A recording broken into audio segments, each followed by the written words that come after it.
welcome to the stage at the 2021 Calhoun County High School Football Media Day of White Plains Wildcats. White Plains competes in 4A Region 4. The head coach of the Wildcats is Chandler Tyree.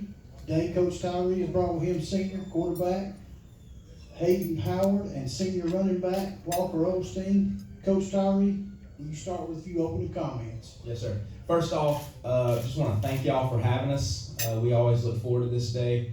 It's always done first class, and we appreciate that. We appreciate the quarterback club and everybody it takes to put this on. We appreciate the media. We're super excited about this coming up season. Last season was the season of COVID, it felt like, and it's slowly creeping back in on us. And like I told them outside, I didn't do a very good job last year of enjoying being with my guys. We were so worried about got to make sure we do this and that so we can get these games in, and I didn't enjoy the process. And so I am bound and determined to enjoy being, that's why you get in this, is to enjoy being around your guys and develop them and create great young men for our community one day. And so I'm going to do a better job no matter what life throws at us. We're going to control what we can control, and we're going to do a good job of enjoying being around each other and enjoying high school football. You don't get high school athletics back. And so I hope we do a good job of implementing a program where our guys enjoy being around each other and have a good time in their program. And I'm excited about what we've been able to do at White Plains so far. I'm excited about what the future holds. With me, like you said, I've got our senior quarterback, Hayden Howard, and I've got our senior running back, linebacker, Walker Osteen. Hayden's a new guy kind of to the spotlight, but he's a leader. That's why he's here. His teammates will tell you he's a leader. Walker's the guy that you've seen in multiple sports be a dude the past couple of years for us, and we expect that to continue. We expect him to be our premier guy in the backfield. We expect him to put up some really good numbers and have a chance to be a guy that is, at the end of the year, is being looked at, as long as he can stay healthy, as one of the best players in Calhoun County. I'll open up to questions now. I'm coming. Joe Mason. Yeah, Chandler, had you relaxed, you were talking about COVID earlier, had you relaxed any of the protocols and precautions you were taking, and now given what's happening, do you feel like you kind of have to start bringing that stuff back again?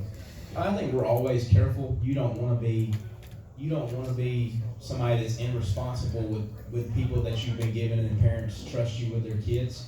But at the same time, it's been a great summer. Like, we've been able to actually work out and get stronger in the weight room because it wasn't one to a rack like it was last year. We've been able to condition as a team and grow as a team.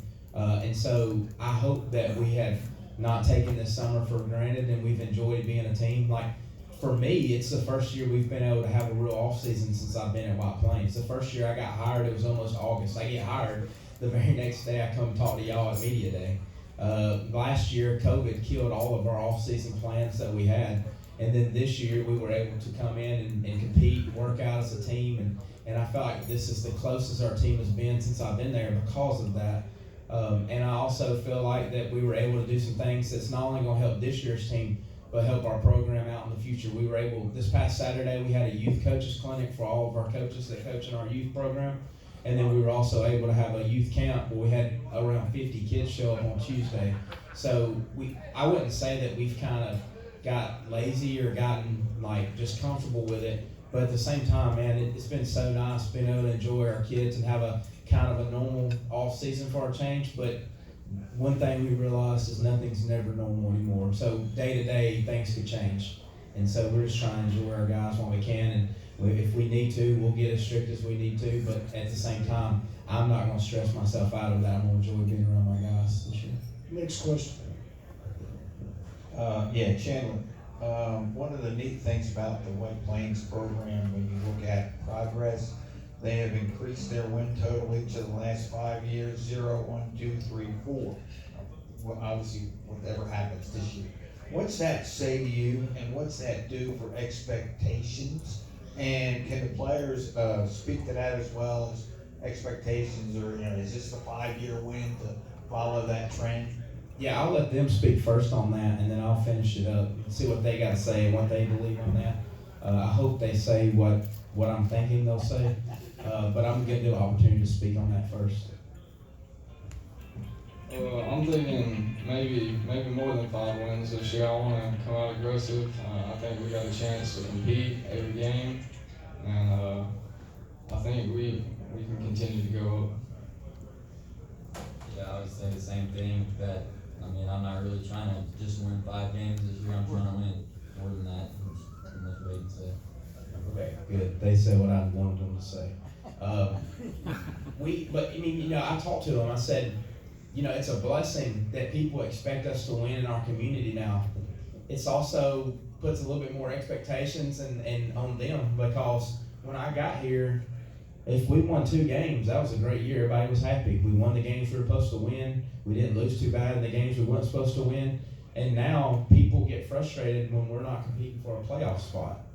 That puts more expectations on our program, but I would much rather have expectations than people just expecting you to lose. I want to win. I'm not a very good loser. That's something that I struggle with. I've always been a winner, and our guys are winners. They work their tails off, so why would we expect anything less than that? Next You've question. seen that trend. We've seen the trend going up, and it puts more expectations on our program, but at the same time, we don't want to lose. We want expectations to continue to rise. That's how you build a program. Like I said, being able to meet with those little guys, being able to have that camp and meet with those coaches is also going to allow us to implement that and to have that standard from when we start all the way. We need to build this program from the ground up. So we want those expectations to start from the time we start playing to the time we finish at White Plains. Coach, you guys have been upgrading your facilities, so talk a little bit about the upgrades you guys have received. In high school sports, you don't have a whole lot of money. And so we try to be as good stewards of our money, let's put it that way, as we can. And it's simple things, but it's the things of fixing the locker room floor, making it look nice. It's simple things of taking an old office that we don't really use no more, making it into a player's lounge. And lucky for us, we've had people donate couches, we've had people donate TVs, we've had people donate all that, but we were able to go and get paint with some sponsorship money, paint that room, make it look nice. And the thing about this is, for our guys, they work extremely hard, and I want them to have the nicest facilities that we can give them out there. And so anything we can do to better the facilities. And it also, I joke with people all the time, on a Friday night a couple of weeks ago, my kid actually decides he wants to spend the night at his grandparents' house. Well, instead of me and my wife going to eat somewhere nice and spending the night together, we're up at the school painting, trying to get this players' lounge done. But that also allows my wife to feel like she's got a little skin in the game too. And so when I'm up there putting in the extra hours, she understands why. We try to have the kids over on Thursdays before games, and that also allows her to develop those relationships and feel like she's got some skin in the game. So the more we can do to make everybody feel like they're a part of the program, but like we joke, we could have been eating in Birmingham or Gaston or somewhere nice in Oxford, but yet we're up here painting. And so it's something that we want to do. I want to have the best thing that we can have in White Plains for our kids. Hayden, I have a question for you and Walker. You guys are seniors and you're leaders, and Coach even mentioned you were a leader, and that's what's brought you where you are today, being here and all that. Leading on and off the field, is there a transition to that? Are you looking at these younger guys? Do you talk to them? What's some of the daily things you do with these guys as he's wanting to bring up this program? Maybe you were at the Kids Day and the camp. Tell us a little bit about what you're doing on and off the field to lead the team going forward. Well, I'm making sure on the field I'm going 100%, because when they see me going 100%, they'll want to push themselves more. And off the field, you just got to keep yourself out of trouble, be a good role model for the young ones.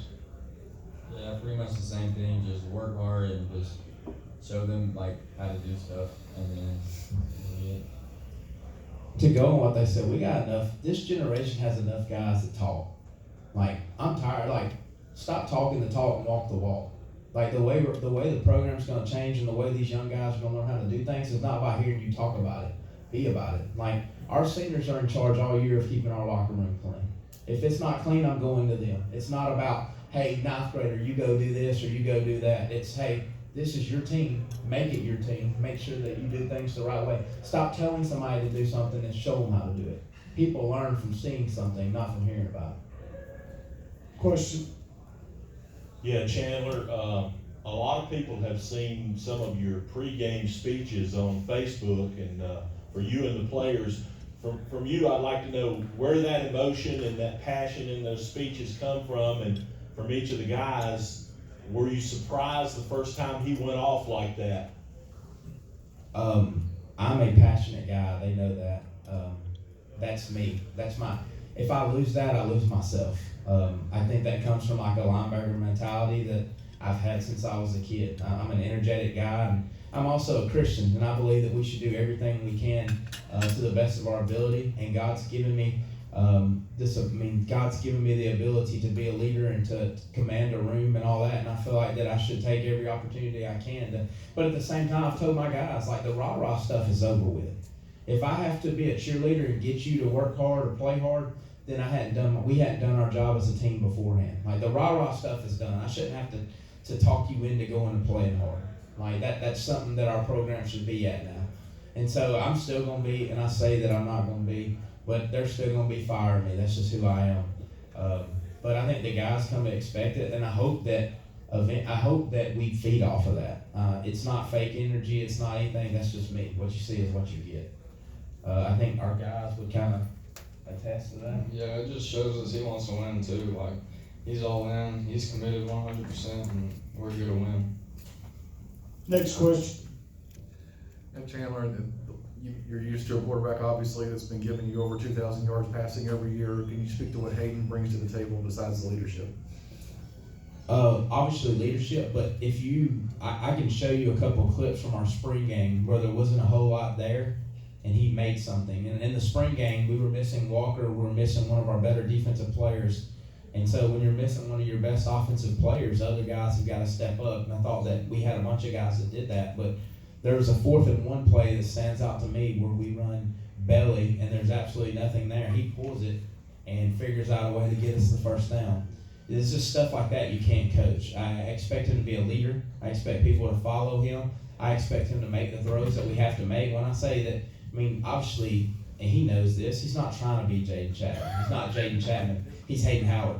And our guys respect Hayden Howard. Our guys love Hayden Howard. And we expect Hayden Howard to do whatever we call him to do. And we expect him to do it well. Like, that's the reason he's there. It's not some kind of sympathy story for a guy that, no, he's a dog. He's a player. And that's what we expect him to be. Next question. Coach, does anything change offensively this year with Hayden at quarterback compared to last year? Obviously, we'll be a little bit different, and things change.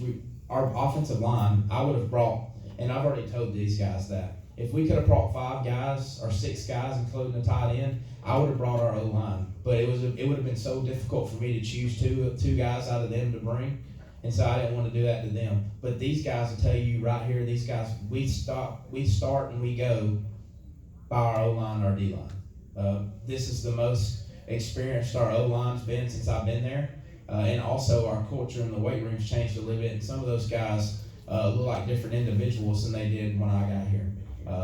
Dylan Gardner is a guy that squats 530 pounds, and that's because I stopped him.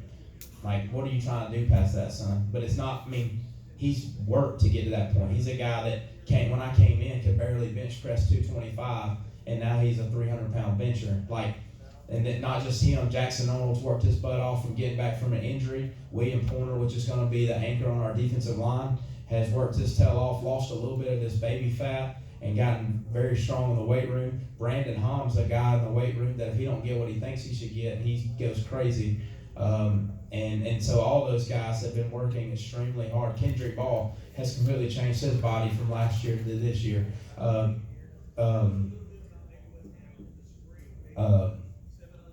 And then we've got a couple more guys that do a really good job. You've got Kobe Knight that he's not going to be the biggest guy, but he's the meanest guy we have on our team. The thing with him is reeling that in and making sure that he that uses that anger and that energy during the play. He's going to be a guy that's worked his butt off and changed himself in the weight room. He's a guy that had an ankle injury last year, and he's worked his tail off to come back from that. So when you talk about work ethic and guys that do things, offensively, we're gonna go by how those guys go up front. If we can stay healthy and those guys are able to do what they need to do, then we're gonna be fine offensively. This is for Hayden and Walker. I know both of you guys play both sides of the ball, but if you had to choose, if your coach said you're only gonna go one way, which side of the ball would it be and why? Walker? I'd probably pick defense just because, like, we keep them from scoring, we got a chance to win, and then we go from there. Mine would probably be offense because, like he said, you can just make stuff happen on offense. It's a whole lot of fun playing on offense. Next question. Speaking like a true quarterback. Coach, you said something earlier that I really enjoyed when you talked about being a Christian, how important that is to be a leader of young men and also have Christ involved in that. And I'm the guy that kind of felt like I lost my way a little bit. I got so caught up in building a football program, and I lost my way in winning football games, which is how I get paid. But I lost my way a little bit, and the pressure of being the head football coach and trying to build a program got to me. And I'm trying to get myself back to, hey, the most important thing is developing young men. The most important thing for us right now is developing young men to be great husbands and great fathers one day. And so that's where I'm trying to make sure that I'm at. Like, I'm trying to make sure I hold myself accountable of developing, because one day when I get to heaven, God's not going to ask me how many games did you win. God's going to say, hey, I sent 1,500 kids your way for you to turn into young men, and you didn't do it. And I don't want that to be said. I want, well done, my good and faithful servant. I mean, every opportunity he gave me. Like, if that, I'm here and it's a ministry. And that's why I came here, because I felt like God was leading me to White Plains. I love White Plains. I love the kids there. I live there. I expect to be there. And as long as I'm there, it's my ministry. And the people, I talked about it in my interview. That's me. Now, am I perfect? No. And I'm not trying to act like I'm perfect. I'm trying to get back to where I need to be with the Lord myself. But I want my team to be a ministry, and I want our guys to grow. And I don't want, God's working in our program, but I don't want him to work in spite of me. I want him to work because of me. And so we have great young men in our program, and I'm never going to hide. Being a Christian is first and foremost. My God, family, football. And our guys know that, and our school knows that. And if I can keep those straight, I'm going to be a better football coach anyway. Thank you, Coach. One last question, and if you have one more comment you'd like to make, just give us a minute and tell us about the community that you're in White Plains, what that means to that program, because I know it's a strong community. And if you'd like to say anything about that, and then finish up the comment, and we'll move on to the next. There's high school football's changed, and I don't know if that's always for the better. But I tell my wife all the time that I actually have the opportunity to go coach at a place that's kind of old school. The kids love each other. I don't have to worry about my kids leaving and going to other schools. And I appreciate that. Like, I appreciate the old school grind of how it used to be. I mean, I loved my high school. I loved where I went to school. My dad was a head baseball coach at a school right down the road. And I tried to go play for him. I said, yeah, Dad, you better come get a job at Oxford, because I'm not playing for you anymore. I'm going back to Oxford. And our kids love White Plains like that. And I love White Plains like that. I'm a White Plains guy now. I'm a Wildcat. I'm a Plainsman. That's why. And so I'm thankful that I don't have to worry about guys leaving our program. They genuinely love each other. Like, our numbers are not where I want them to be at. We've got a small class, and we're not going to dress out, but we're going to dress out a few 8th graders, so we'll end up dressing out close to 45 to 50. But the guys that I've got, I know that they will go to war for each other, and they love each other. They love White Plains, and that's all you can ask for. Thank you, Coach. That'll wrap this segment up. We will be taking a break for you media guys.